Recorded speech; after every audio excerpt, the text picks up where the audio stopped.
Good afternoon, everyone. This is Jay Nichols from Child Care Aware of America. I want to welcome you to our final pre-election Child Care Works webinar with the election now 6 days away.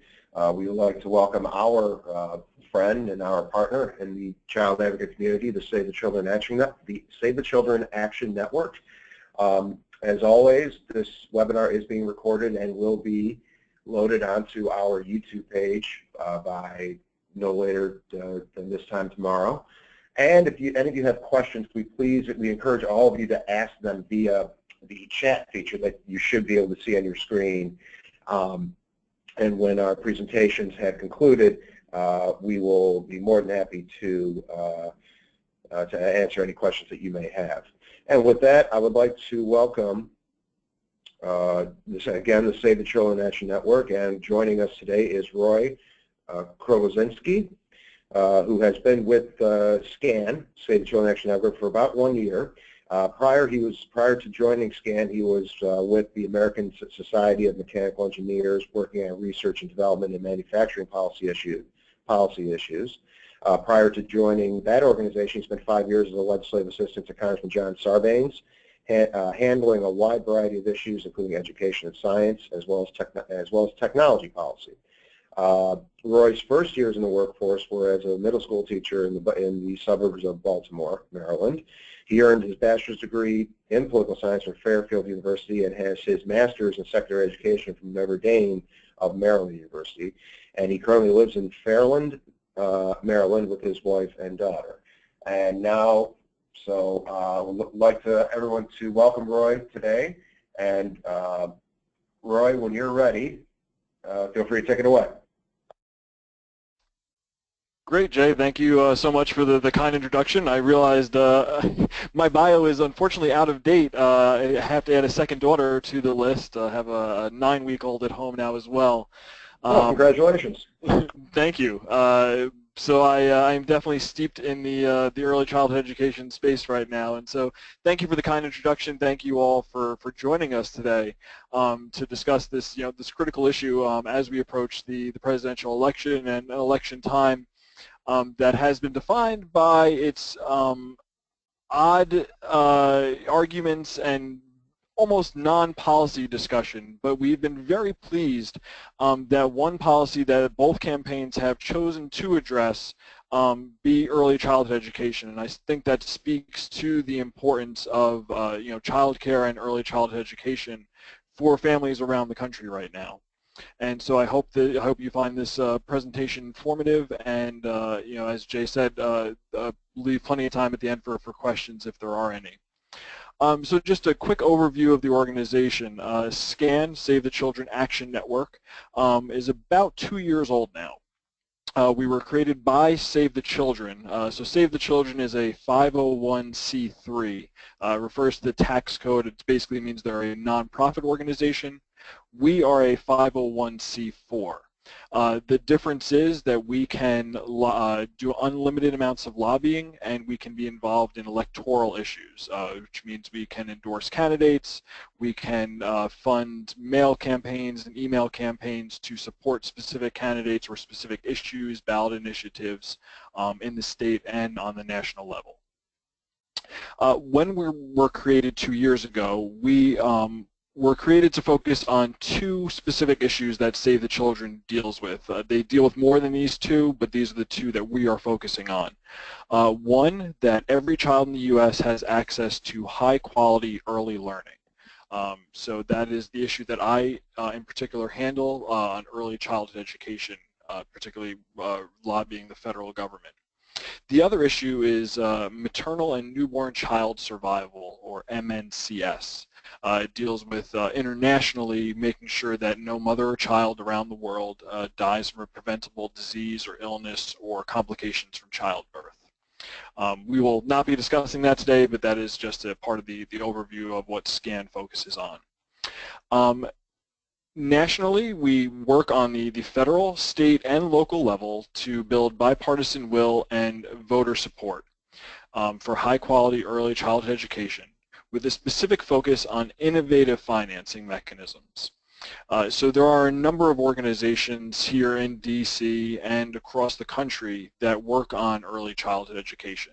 And so being so new, we tried to find an area that we could make a difference in, and that's new and kind of creative, that not a lot of other organizations were talking about.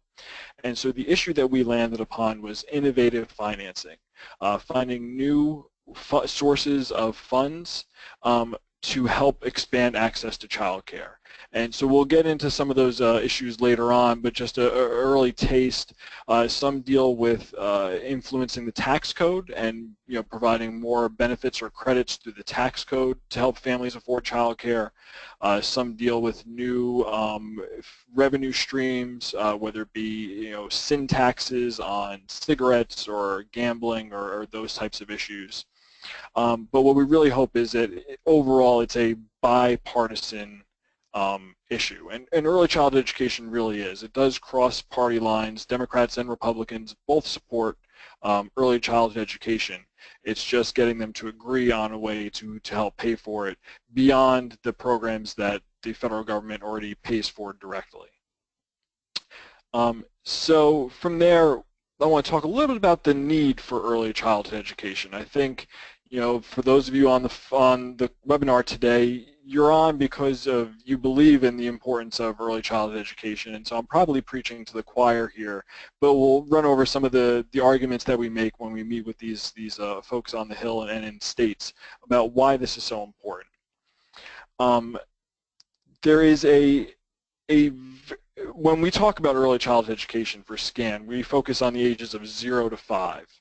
So from birth to 5 years old, when kids are eligible to enter into kindergarten.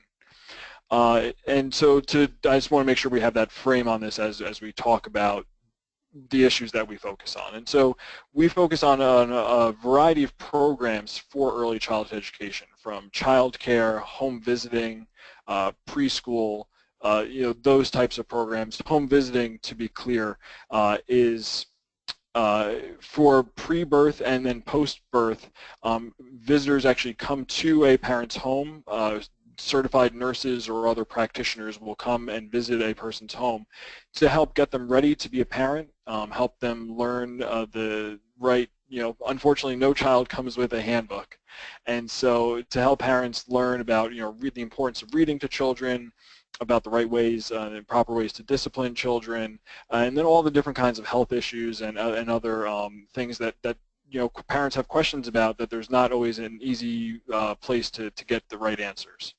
And so we kind of support all of those types of programming because of the critical reason that the first 5 years of a child's life are absolutely critical. Almost all of the brain development happens in a child in those first 5 years, and so making sure that the children have a nurturing, safe environment where they can explore and learn in those first 5 years is absolutely critical to making sure that they have the access to programs that they need. Some of the research, I won't read everything here, but kids who do not have access to early childhood education are 50% more likely to be placed in special ed, 25% more likely to drop out of school, 70% more likely to be arrested for a violent crime. The statistics kind of go on and on with the upside of investing early and ensuring that children have a good basis and a good grounding to build off of for all future success. Beyond just the long-term benefits for children, there are a number of other reasons that child care is important. You need a safe and nurturing environment for children to be in while their parents are working. 60% of two-parent households in the U.S., or 60% of two-parent households, both parents work. And so they need a place where they can send their children, and not just warehouse their children, not just keep them in a place that watches them all day, but a place that provides them with growth and educational opportunities to become, more productive and future successful members of society. There's another piece here, when talking to folks on Capitol Hill and talking about early childhood education. Part of it is just the return on investment, and some Nobel Prize winning economists have found a $7 return on investment for every dollar that's invested in early childhood education, and that's from reduced use of the justice system, reduced special education costs by identifying special education issues earlier. Teachers are then able to better address parent and children's concerns moving forward. And early childhood education is also a social environment for children, and that's critical to help children, just learn how to share and how to be, a part of a larger community. And so, unfortunately, with all the things that go into providing childcare, there is a large cost for childcare. In 33 states, the average cost of childcare for an infant is higher than the cost of in-state college tuition. You have these two expensive bookends of cost. You look at higher education in college and early childhood education. And then they're both, in this case, almost equally or more so expensive on the early side, and that's a big struggle for a lot of families, especially low-income families. And when you look at the comparison of higher ed versus early ed, higher education, there are a lot of different pieces of the tax code. There are grant funding, there are loan opportunities, there are 529 savings accounts. There are a whole bunch of ways for families to save over the 18 years before a child goes to college. Unfortunately, a lot of families don't have that same opportunity to save for their children's early child care. You don't have the, by the time you find out that you're going to have a child and when they're born, that's not a lot of time, and especially early in a family's career, there's not a lot of time and not a lot of disposable income for families to set aside. So this is the second statistic here. For the U.S. minimum wage in 2014, for the cost of child care is almost 75% of full-time minimum wage earnings. And we've seen a significant increase in the cost of child care since over the past 6 or 7 years. So there's just a lot of stress and a lot of worry that comes from making sure that your child has a place to go and that they'll be taken care of and nurtured and have the opportunities to build on for future success. State and local governments are starting to get more involved in this area. Oklahoma has a very successful universal pre-K program. New York City just got involved and just created a universal pre-K program. Philadelphia just had a vote to start up a universal pre-K program. And so that while we're seeing some initial successes, pre-K, specifically 3- and 4-year-olds is a good start, but you also have to, parents that don't have a lot of family leave, that don't have the ability to have one parent stay home and take care of children, there is a need there for, the 0 to 3 space especially, and then how do you provide for those children. And so as we at SCAN argue and advocate for increased funding and increased access, we also focus on the quality side. And so this slide kind of gives a very quick bullet of what we hope to see in early learning programs. It's probably not possible for most, if any, programs to meet all 10 of these quality areas, but we do believe it's important when talking about early childhood education and child care that we at least have a position on what makes really good quality child care. And so just to go through these points briefly. Flexible service delivery approaches. A complicated term meaning flexibility for programs to meet the needs of parents. Not all parents work a 9-to-5 job, and are there child care programs out there and opportunities for child care that meets these flexible hours and nights and weekends that parents may need coverage for? The second point, workforce development. Are there opportunities for the program providers, for the teachers and assistants in these facilities to gain additional knowledge about how to best interact with the children, how to teach early math, and how to teach to dual language learner children, and is there just professional development opportunities for the workforce. The third, continuity and duration of service. This basically goes to full day, full year access to childcare. So, school in particular, familiar with how school runs 9 months of the year. That's not enough for parents, especially from the 0 to 5 before children are able to go to school. Parents work year-round. They need coverage. They need childcare year-round, and so making sure that programs operate and provide that coverage year-round. 4, the finance policy, helping families, particularly low-income families, afford the access to childcare. As we talked about in the previous slide, childcare is very expensive, and a lot of that expense comes from trying to meet these principles and the regulations that are out there and the safety standards and all of those types of things. But you can't skimp out on that when you're talking about protecting children and caring for children. And so do programs offer financial assistance to families? 5, the quality of instruction, ensuring that children are taught at age-appropriate and at evidence-based and evidence-informed curriculum.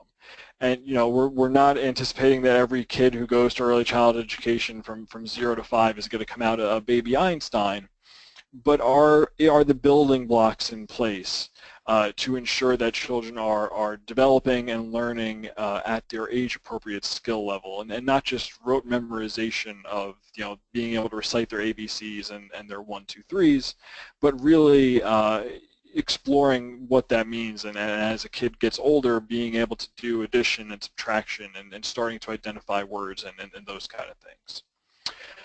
6, the learning environment, making sure that it's a safe and educational environment for children to be present in. 7, transition planning, making sure that throughout the continuum of care from 0 to 5 and then even into kindergarten and beyond, that teachers and programs are communicating with each other to ensure that where one teacher leaves off with a class, the next teacher picks up and is aware of the skill set and the ability that the kids have to then move forward. One of the things that we're finding in a lot of the studies that are out there, there's a disconnect between what's happening in early learning and childcare and when a child moves into the K-12 space. And so making that transition smoother for children and teachers, so that teachers know what the children know and that children know what to expect when they move into that next stage of their learning.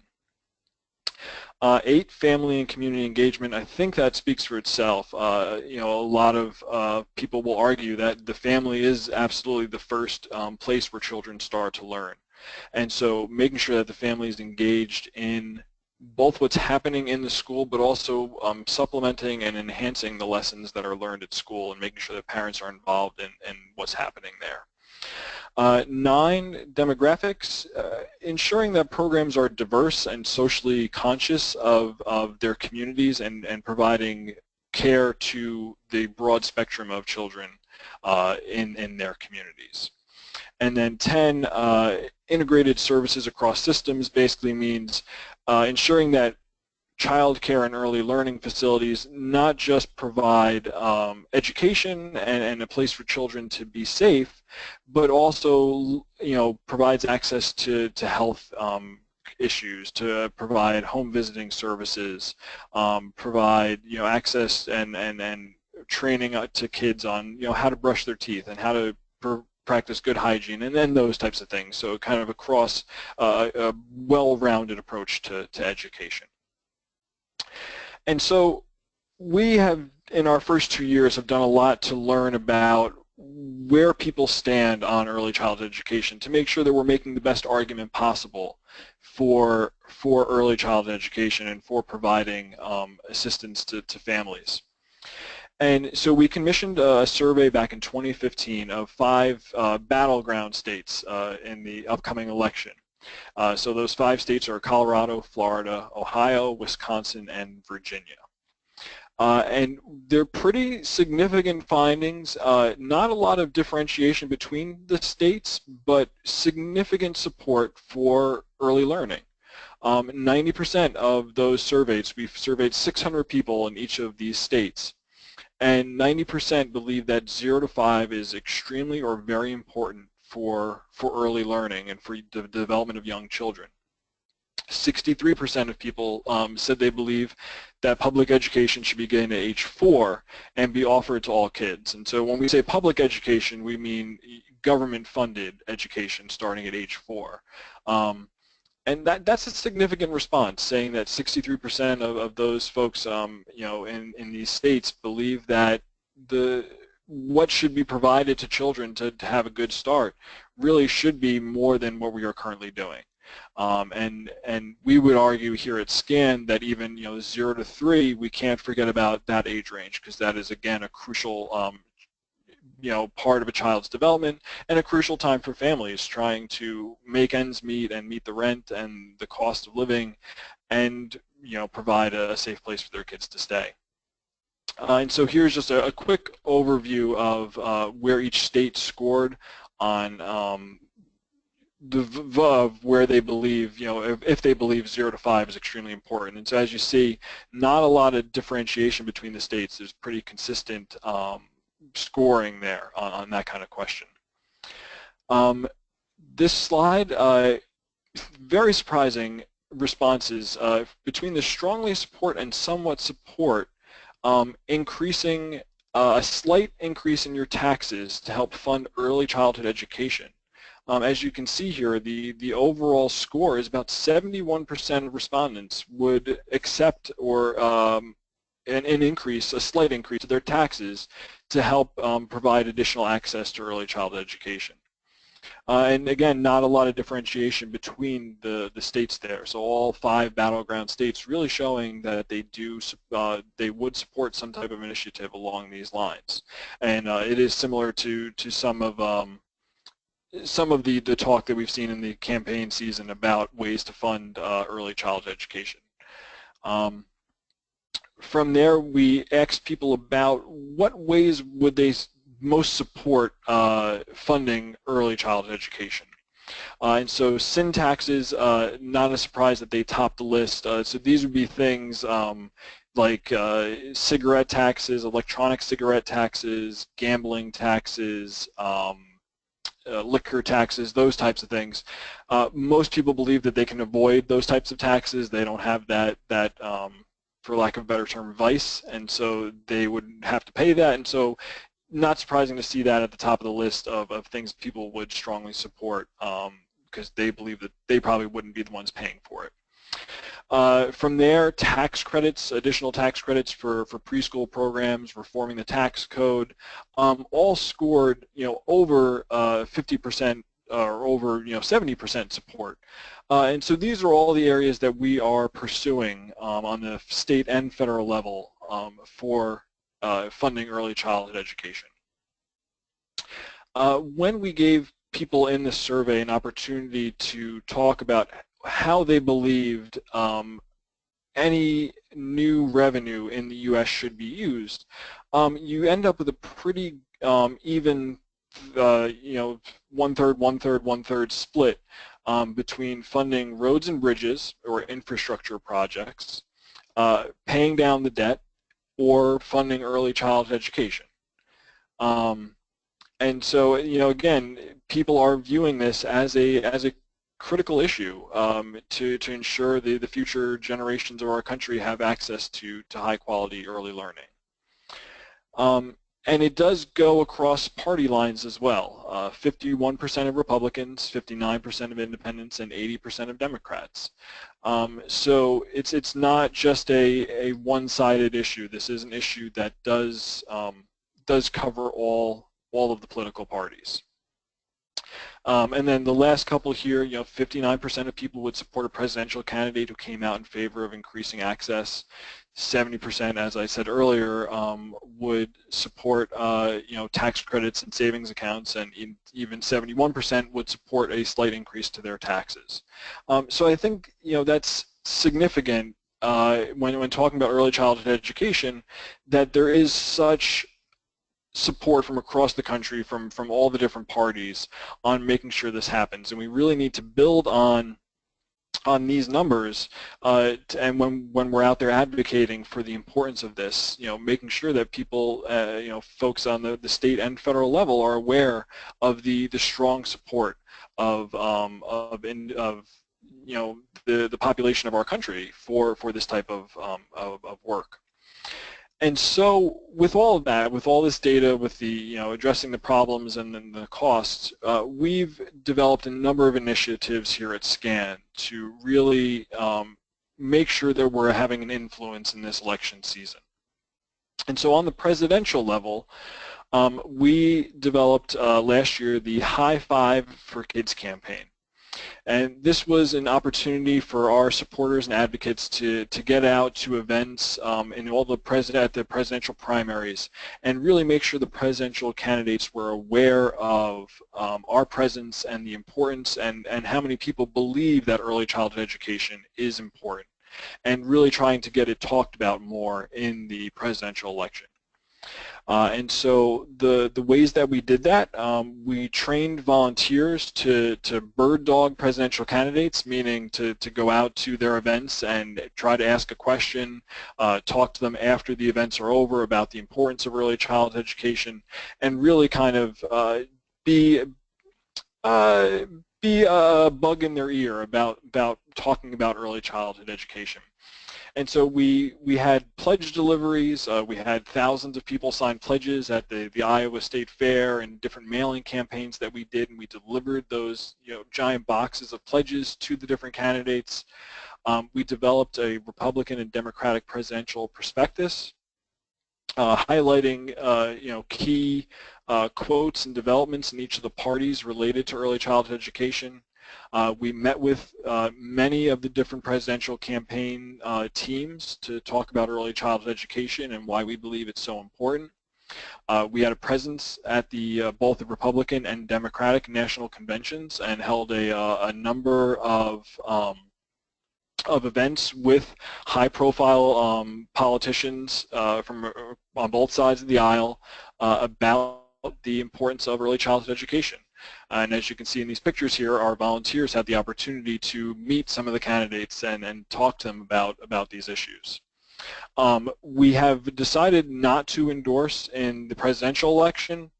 The presidential election, as you are more than aware of, is very costly and a long slog to get things done. And we decided that for the funding that we do have, we would kind of be wasting it on the presidential level, and so we really wanted to focus on state and local issues. We are very pleased that both Hillary Clinton and Donald Trump have both put out child care plans to address the increasing costs and address helping families access child care. I'll be happy to get into that in the question and answer period if you would like me to talk more about those plans.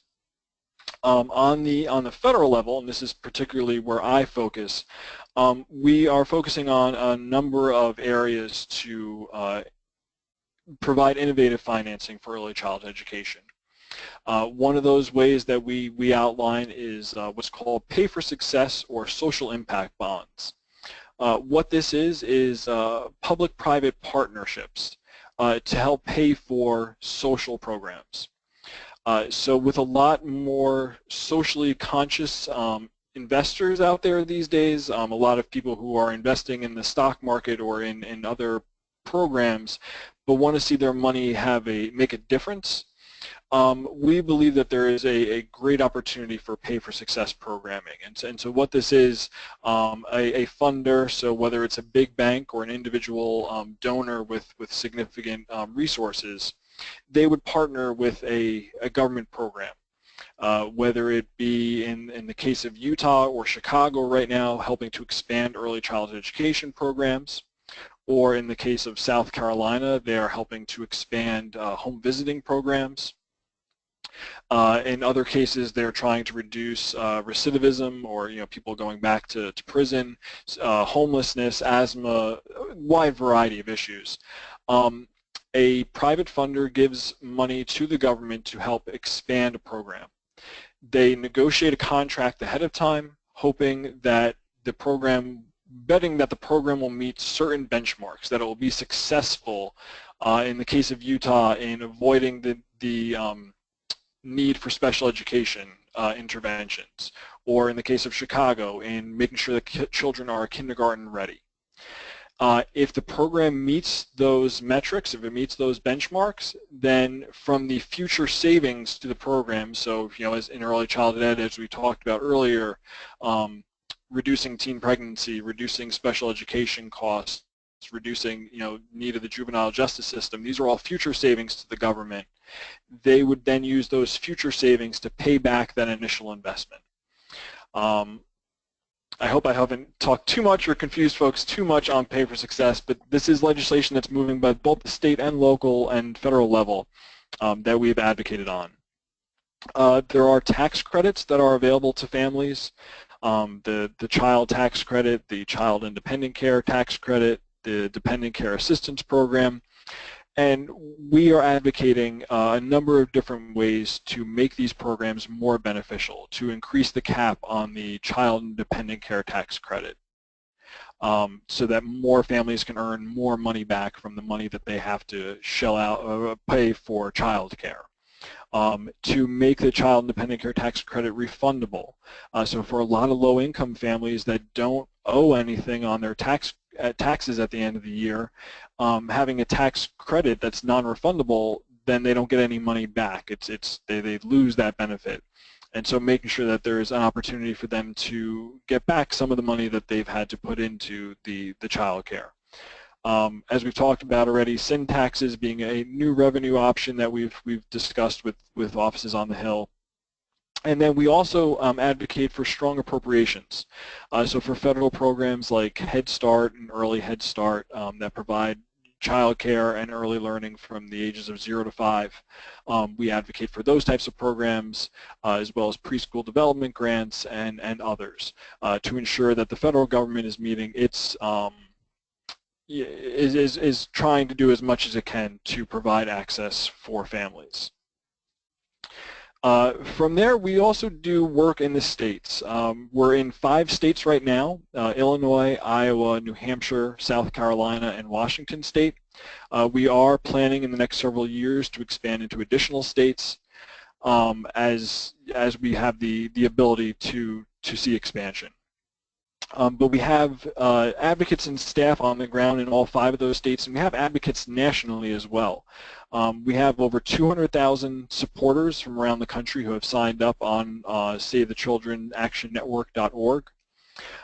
We've sent over 750,000 messages to members of Congress and state and local representatives over the past 2 years, which I think shows people's willingness and interest in becoming involved. We also have student ambassador programs. These are high school and college age students who advocate for early childhood education in their local community. So high school students, for instance, will do an early childhood education week in their school where they have events and petition drives, and then will come to DC to participate in our annual advocacy summit, where they meet with their members of Congress to talk about why they believe early childhood education is important. There we also do endorsements of state and local candidates. So we have endorsed bipartisan candidates in New Hampshire, Iowa, and Washington State this year. Both from the governor's race down to local school board levels, we've been involved in those types of things.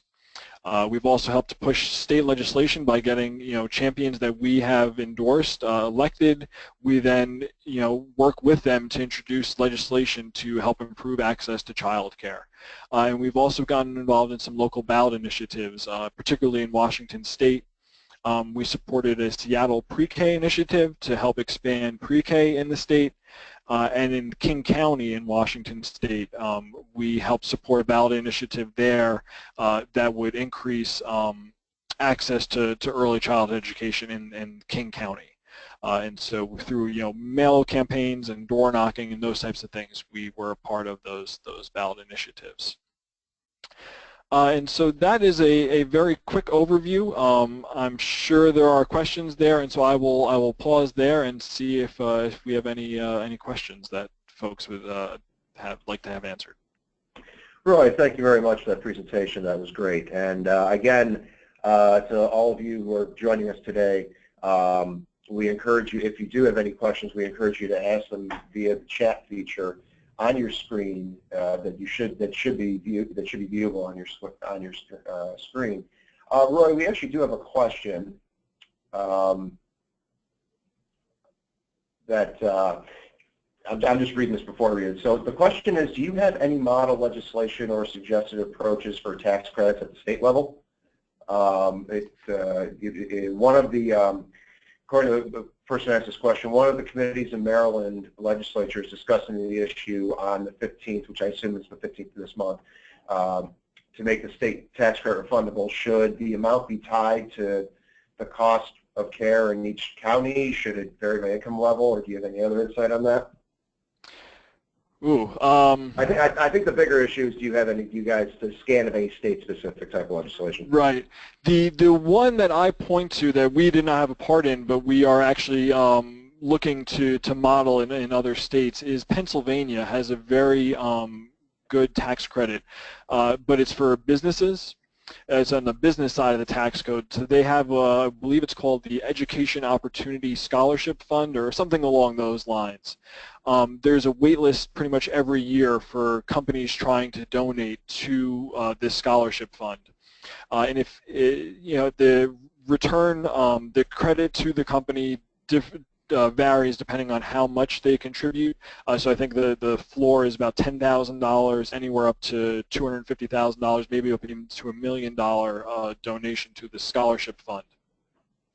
And if corporations make a 2-year commitment, so they're willing to donate a certain amount of money for 2 consecutive years, they can actually get up to a 90% tax credit, which is significant, but they've also seen significant use in the state of this tax credit. So on the business side, that is definitely something that we're looking to model in other states as we continue our work and even see if we can bring it to the federal level. We have not seen as much on the individual side of the code, but I think one of the suggestions from some of the campaigns this year has been tying it to local average local child care costs, and so that may be one avenue to pursue. Okay, thank you for that. I don't currently have any more questions being asked by our audience, but I actually do have one, and I think it's because for those on the phone, I actually used to be with Save the Children before joining Child Care Work in America about 1.5 to 2 years ago, and one of the things you mentioned towards the end of your presentation is the work of student ambassadors and or student advocates. Could you just elaborate a little bit more, because I've obviously been directly involved with them, but just really on the importance, particularly for us, the Child Care Works campaign, Child Care Works movement is really targeting the millennial generation, and I think that's exactly what the student ambassador at SCAN and Save the Children is currently doing as well. Can you just kind of spend a moment just to kind of elaborate, because we personally think that that's the critical audience here. Absolutely. There's nothing more powerful than going to meet with state and local officials with a teenager talking about the importance of early childhood education. I could meet with a member of Congress and talk to them till I'm blue in the face, but if you have a kid there, or a teenager, or late teen who's willing to take of their time to come and talk about this issue, that elected official knows that this is really important and this is a constituent of theirs that believes in this issue. And so we've been lucky to have some really quality ambassadors from states across the country that go above and beyond from anything I ever would have done in high school. One of our advocates or ambassadors in Iowa last year did a book drive to get books donated at her school and have all the different students at her school bring books in, and they had several thousand books, I believe, ready to be given to reach out and read at the end of their campaign. And doing a week-long campaign in their school and decorating the hallways and having documentary viewings and discussion groups about the importance of early childhood education and about what can be done by these teenagers to influence the process and give them a voice. The results have been phenomenal, and nothing gets a member of Congress or elected official in general more excited than a photo op with a young person. And so, yeah, no, I think that's a great area to build on and to advocate for. The youth voice is critical, and especially getting them involved as we see the importance of this election coming up, and getting young people to believe that and know that their voice has an impact, and that their vote and the actions that they have really can make a difference. Thank you for that, Roy. And we actually just had another question asked by one of a member of our audience, and that is, they want to know if SCAN is doing any work in the public schools around kind of a career exploration of the early childhood, like anything for early development of early childhood careers that really are geared for a high school student. Ooh, we are not doing anything in that space, unfortunately, and that is a critical part of this too. There's just so much in the child care space to talk about, and so many different issues to tackle. I mean, one is the wages for early childhood workers, and in a lot of places, what they're paid is not even close to equivalent with what a kindergarten teacher can make. And for the certification process and getting other people interested in pursuing a career in early childhood education, that is a whole nother another issue that is unfortunately right now outside of our bandwidth. It definitely plays into the availability of early childhood education and the quality of early childhood education, and it's something that I think we are aware of and would like to focus more on, but right at this moment we just don't have the bandwidth to tackle all of the issues at once. Okay, gotcha. Thanks. I think we actually just have we have another question here, and it's actually it's another question about student ambassadors. The person asking this question, they want to know, have the ambassadors been more passionate about national policy issues, or do they also kind of have a focus of local and state as well? I think the question being asked here, they're curious to hear what has been more motivating and relevant to drive action. So I guess in addition to advocating on a national, do any student ambassadors bring a local perspective with them as well? Absolutely. I think the more local and the more personal that you can make an issue, the more likely it is to be something that people feel strongly about and can see what they're advocating for, the difference that it can make in their local community. That's absolutely critical. With that said, we've also had student ambassadors work on our other issue of maternal, newborn, and child survival internationally, and trying to raise awareness of things happening in the countries overseas around maternal and child survival. So I think part of it is just the ambassador themselves and what they are interested in and what they think needs to be talked about. But part of it is the ability to make a personal connection, whether it be on the national or state and local level. Absolutely. All right, thank you. And with that, Roy, I want to thank you for taking the time to speak to us today. It was an excellent presentation. And once again, folks, this is being recorded and it will be available on Child Care Weather America's YouTube page shortly. This is, of course, this now concludes our pre-election fall launch weekly webinar series. We will obviously still be actively engaged post-November 8th. And so please stay tuned. We intend to do a couple weeks from now a follow-up, kind of a summary of the election results happening in 6 days from now, not only on presidential and congressional, but also we're also going to give an update on state level results. So with that, I wish everyone a great rest of your week. And again, Roy, thank you very much for joining us today. We really appreciate it. Thank you so much for this opportunity. All right, have a great one. Bye.